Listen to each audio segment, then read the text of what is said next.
So, good morning, sir. We are the science major and we are reporting about factors affecting cognitive development. So, when we say factors that affecting cognitive development is that kung ano yung mga nakakaapekto sa child's development. There are many factors that affect child's development. So, in this report, we are going to analyze and also explain their what kind of factors that are affecting the child's development.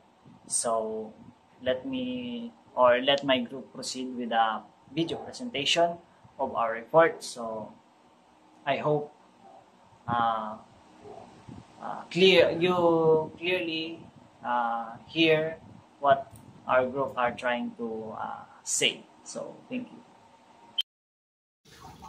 So, okay, today we're gonna talk about the factors affecting cognitive development. So, why should we care about this? Imagine your younger siblings, pamangkins, or even future kids. So, and even as sa tayo as future educator, sa mga future students natin, if alam natin yung mga factors na nakaka-apekto sa development nila, we can better understand how they grow mentally and emotionally.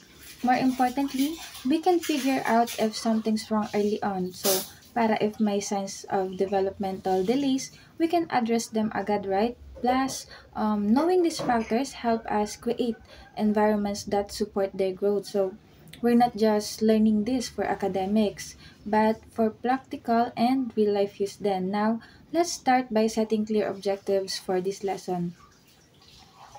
So, by the end of this discussion, you will be able to, firstly is, describe the factors that affect cognitive development. Next naman is discuss how we can help promote cognitive development in children. So, we're not just learning this for the sake of knowledge, okay? We're learning this para makatulong tayo sa future, either for ourselves, for the kids we care about, or sa work natin someday. So, sa ting part naman, cognitive development is said to encompass both mental and emotional growth. There are many factors that could affect the progress of cognitive development in children.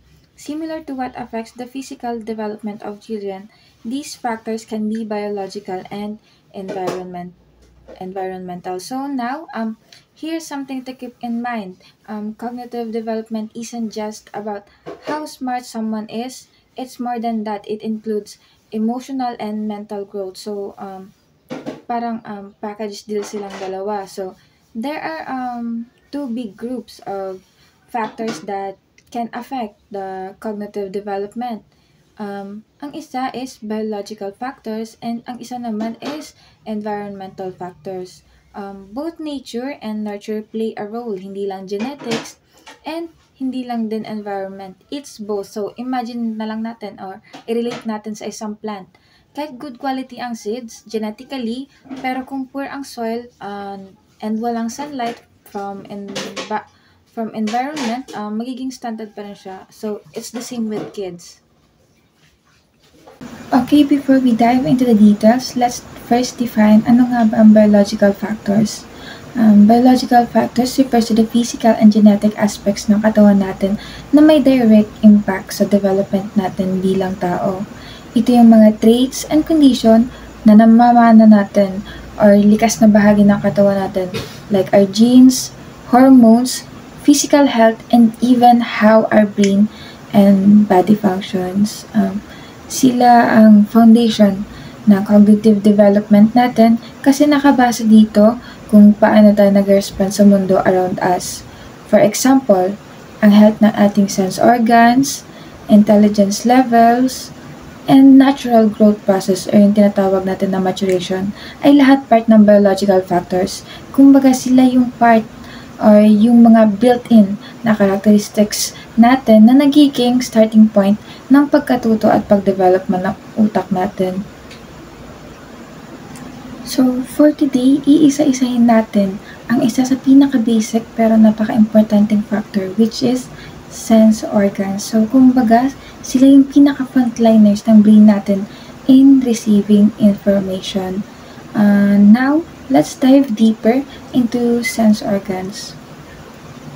Alam naman natin na may 5 basic senses tayo, right? Sight, hearing, touch, taste, and smell. So, ang mga senses na ito ay parang bridges na nagko-connect sa atin sa environment. Ang information na nakukuha ng senses natin, yun yung nagiging input ng utak natin to process and understand things. Pero, imagine this. What happens kung may problema sa sense organs natin? Siyempre, di ba, mahihirapan tayo makareceive ng information properly. Kung baga, para siyang computer na may sira ang keyboard or mouse, limited lang yung function. So, kapag may issues sa sense organs, the cognitive development of a child could slow down compared to kids with fully functioning senses. So, for example, kung ang bata ay may visual impairment, ibig sabihin, may problema siya sa eyesight, hirap siyang mag-interpret ng surroundings through visions. So, ganun din sa mga may hearing loss. They might struggle to understand sounds or spoken words. So, ang result is magiging mabagal talaga ang kanilang ability to recognize, process, and respond to things in their environment. So, ngayon, dahil dito, special interventions are needed. Like, for kids who are blind, tinuturuan silang gumamit ng Braille. Braille is ito yung raised dots na ginagamit nila to read through touch. For kids who are deaf naman, they learn sign language para ma-communicate at makareceive ng instruction. So, hindi man nila ma-access ang world in the typical way, pero ginibigyan sila ng alternative tools para maka-adapt. So, now naman is why sense organs matter in learning. Bakit din ito relevant sa cognitive development? Kasi sense organs ang unang step sa learning process. So, if the input of information is incomplete or inaccurate, syempre yung utak natin ay limited din sa maipaprocess na information. So, that's why schools and parents must be very supportive sa mga batang may sensory impairments. For example, kung may batang may hearing loss, pwedeng gumamit ng hearing aids or visual cues para matulungan sila makacope. Sa visually impaired naman, nagbibigay tayo ng materials na tactile like braille books or audio guides. So, kaya napaka-importante ng inclusive education para walang may iwan sa pagkatuto. So, to summarize, ang sense organs natin ang unang tumatanggap ng information from the environment. So, kapag may problema sa senses, maapektuhan ang learning process natin. So, pero with the right tools and support naman, children with disabilities can still achieve their cognitive potential. So, we need to always remember na ang learning doesn't stop kahit may challenges. So, as future educators, kailangan nating intindihin at bigyan ng tamang suporta ang lahat ng learners para ma-maximize nila ang kanilang potential. So, I'm back again. I'm talking about intelligence. Intelligence is one of the factors that affecting child development. So, when we say intelligence, it is about how a person or a child learn something or adapt something and also apply it to themselves. So, intelligence is more on self-evaluation. So, or pwede mo rin siyang makita, alam mo ikaw, yung anak mo, nakikita mo na parang adaptable siya sa lahat, madali siyang maturuan, madali siyang matuto sa mga bagay-bagay kahit isang beses pa nila nagagawa. So, yung intelligence kasi ng isang tao is iba-iba. So, hindi mo mabibase lang sa isang particular talents or katalinuhan sa isang aspect lang. So, may pagkakaiba-iba ang intelligence ng isang tao, lalong-lalo na sa mga kabataan kasi merong mga slow learner at merong mga fast learner.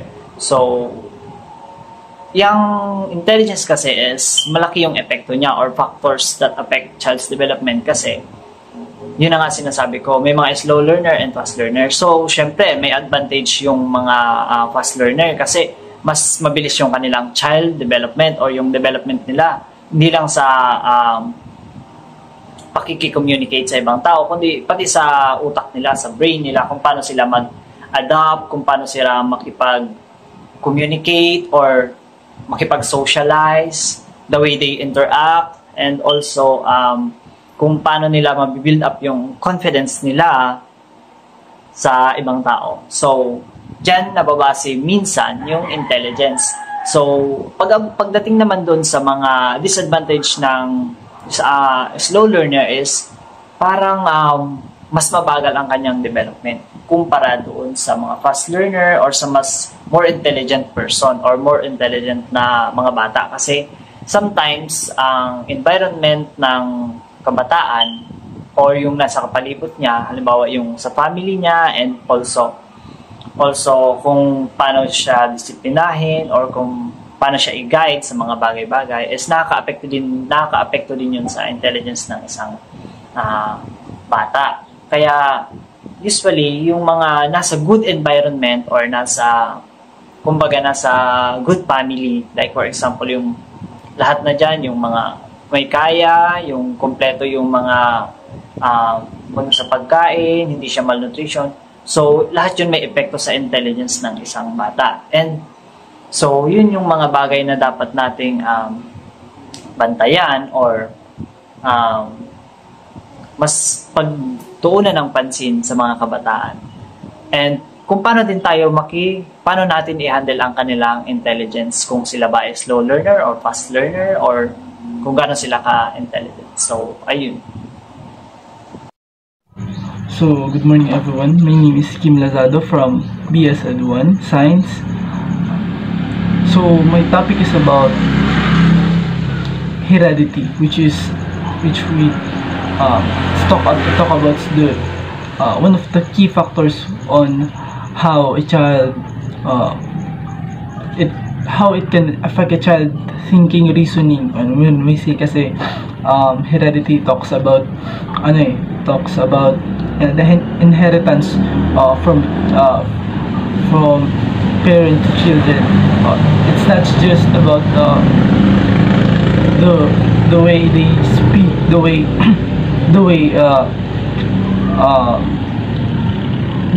they perceive themselves, but also when we say biological cognitive changes, it talks about how they inherit physically, kasi we're talking about we're talking about the biological. So let's start.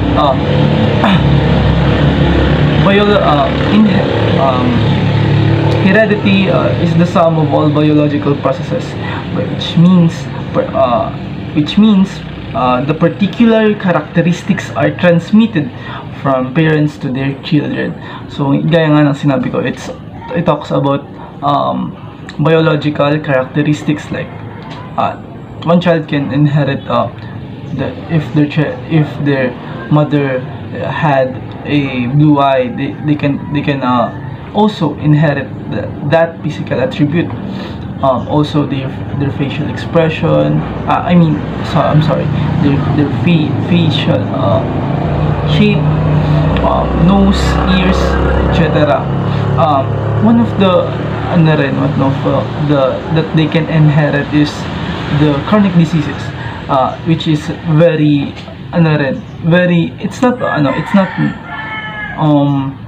not all, like asthma. Kasi ang asthma, yeah, it has a possibility na pwede itong matransfer duman, but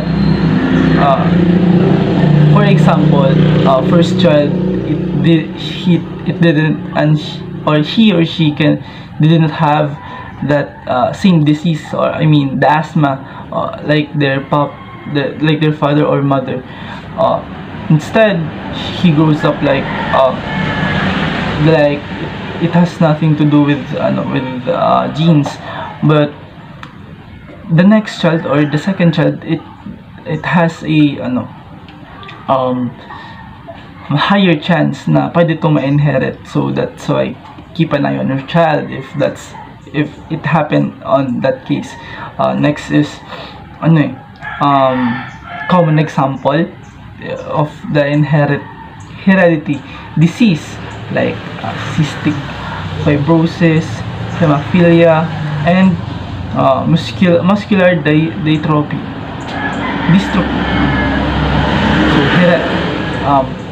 So heredity, the meaning of heredity is genetics plays an important role in cognitive development, intelligence inherited from their parents. That's all. Thank you. Hello everyone, I'm Charles John Paul G. today, and I'm here to discuss maturation, biological factors that affects the cognitive development. Maturation. As the child grows up, she matures cognitively. At the same time, her motor development also continues to develop. Her ability to interact and learn from the environment also increases. Cognitive maturation is the process of development in the way we think as we grow older. For example, when we were young, we tend to be more impulsive in our decision. And as we grow older, we start to think more logically and responsibly. So, good morning. For today, I will be talking about environmental factors about family and society. So, one of the reason and one of the common or factors that affects child's development is the family and society. So, when we say family and society, ito yung mga first encounter ng kabataan or mga bata na hindi pa sila fully developed. So, bakit kaya? So, unang-una, family. So, kapag family is, syempre sa loob ng bahay. Kung ang bata ay nakakatanggap ng much love or yung parang hindi kakulangan sa pagmamahal ng isang pamilya o nakapalibot sa kanya or gumagabay sa kanya is hindi niya na yun ibibisit up or pag-aaralan pa bagkus ay makakapag-aral siya ng mga panibagong development. Like for example, ibang aspect of development. Kasi hindi niya na yun hanapin sa iba, which is kailangan sa mga bata ang pagmamahal ng isang pamilya dahil yun yung nakakapag-build ng kanyang self-confidence. So, ayan. And pagdating naman sa society, when we say society na nakaka-apekto sa child's development is kung ano yung nasa surroundings and also yung mga nakaka-apekto sa child's development. Halimbawa, paglabas mo ng bahay, nakipaglaro ka sa mga kaibigan mo. So, yung society nasa palibot mo or yung surroundings mo is maraming pwedeng maging epekto yon sa child's development. Like for example, intelligence. So, dahil nakikipaglaro ka, may mga natututunan kang bagay, to build up your confidence na ay kaya mong gawin yan, kaya ko itong gawin, ng ganyan. So, yan yung example ng society kung anong nagiging epekto niya din sa kabataan. So, merong mga good and bad effects ang society pagdating sa child's development. So, unahin natin yung mga good sides. Yun na nga yung sinasabi kong pagkakaroon ng self-confidence or pagkakaroon ng kakayanan upang makisalamuha sa ibang tao. Yun ay isang development ng isang bata. So, hindi natin basta-basta yun masasabing, ay, okay lang yan, madali lang yan na ma-develop sa mga bata kasi natural lang yan. Pero hindi, may mga bata kasi na kumbaga mahina yung self-confidence nila, mahiyain, so hindi masyado nakikipagsalamuha sa mga tao. Kaya minsan nagiging problema yun sa child's development. Unang-una, wala kang makakausap-usap, ganyan, wala kang nakakalaro kapag mahina ang yung self-confidence.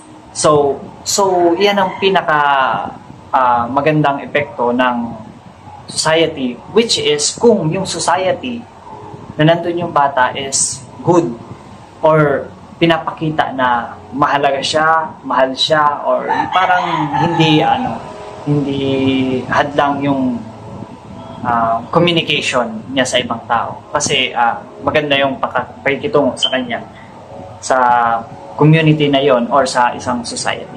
So, ayan.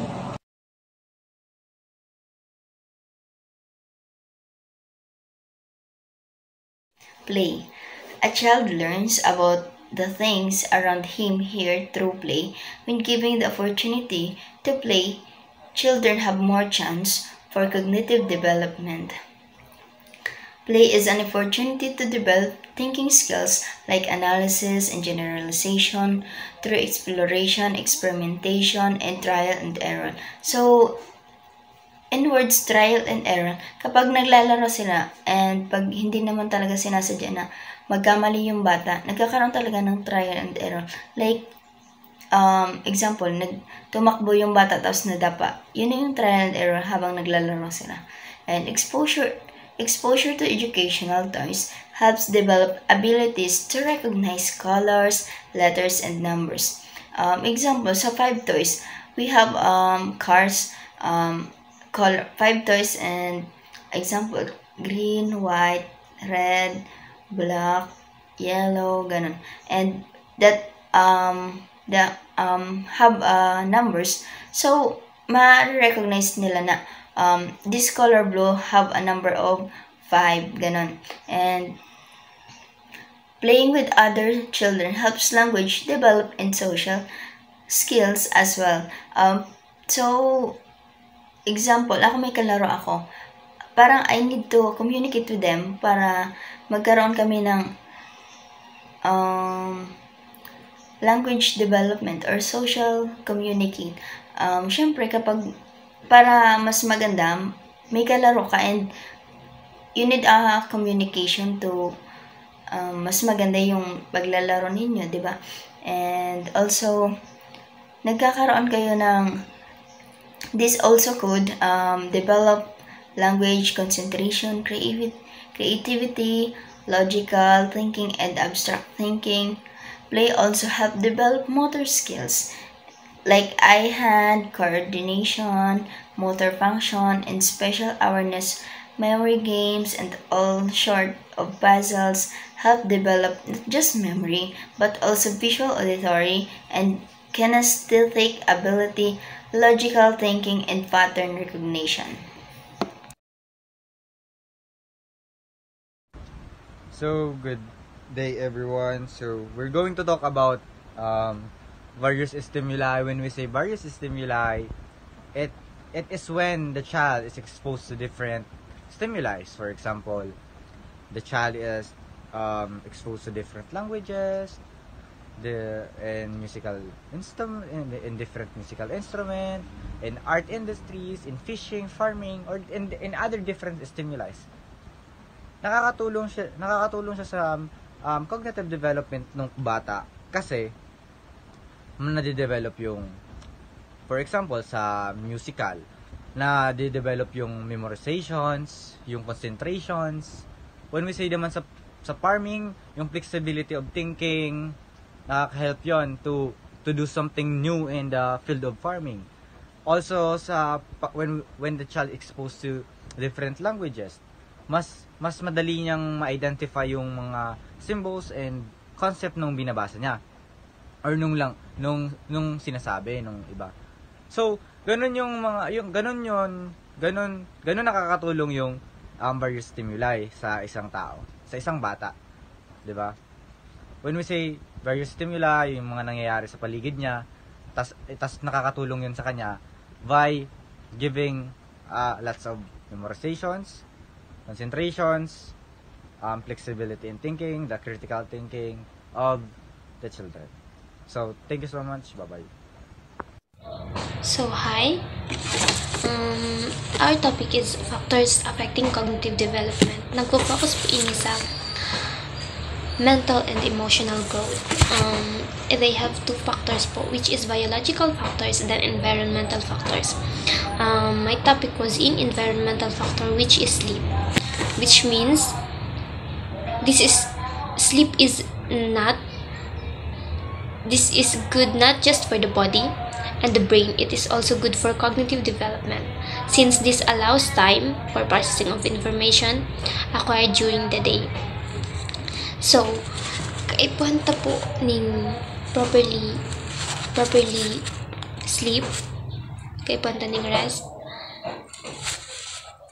So, sleep deprivation or kulang sa pagtulog po can have a significant detrimental impact on the cognitive function of children and adolescents, which is ang mga impact po is affecting our learning.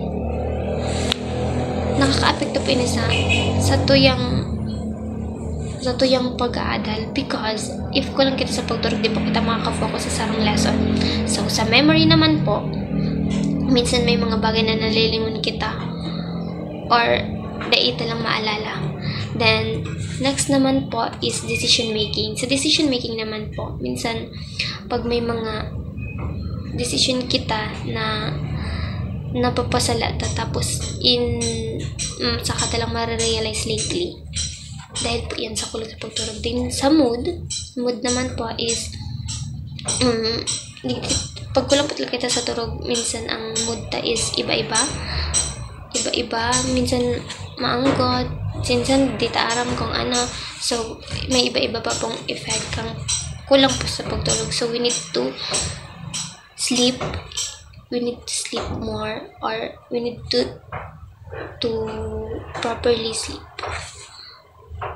By understanding the factors that influence sleep quality and promoting health sleep habits, parents, educators, and individuals can foster optimal cognitive development and unlock the full potential of the human mind. So, we need to prioritize sleep is an investment in a lifetime of learning, growth, and cognitive well-being. So, I know naman po, like in our field as an educator, future educator, we don't have enough time to sleep, but we need to prioritize our health first. Thank you. Stress. A healthy relationship between the caregiver and the child builds a healthy foundation for future development. We know that healthy relationships between children and caregiver are important for building strong brains. Starting with newborn, a responsive child-caregiver bond builds a strong foundation for development through serve and return interaction. These are kinds of stress: a good stress or eustress. Good stress or positive stress is pressure that spurs us on towards growth and progress. It may be difficult, but we respond with resilience and improvement. For example, preparing for an exam, kailangan natin mag-review para makakuha tayo ng mataas na score sa exam at makapasa. The next one is bad stress or distress, feeling of anxiety, nervousness, fear, or depression brought on by unpleasant, overwhelming pressure in life has negative effect on brain development. For examples of bad stress are relationship problem such as argument o hindi pagkakaintindihan ng magpartner, sanhi ng kanilang hiwalayan like divorce. Financial issue. Halimbawa, sa utang, iniisip natin paano mababayaran o ang mga gastusin natin sa pang-araw-araw na ating kailangan. So, that's all for today's trip. Those that no reporters video in the presentation, iiwalay na lang namin, sir, kasi hindi pa sila, sir, nagsisend. So, kailangan namin i-prioritize din yung aming report. So, ikaw na lang po bahala sa kanila, sir, or sila na lang din po mag-explain sa inyo kung bakit late ang kanilang video. So, thank you po, sir.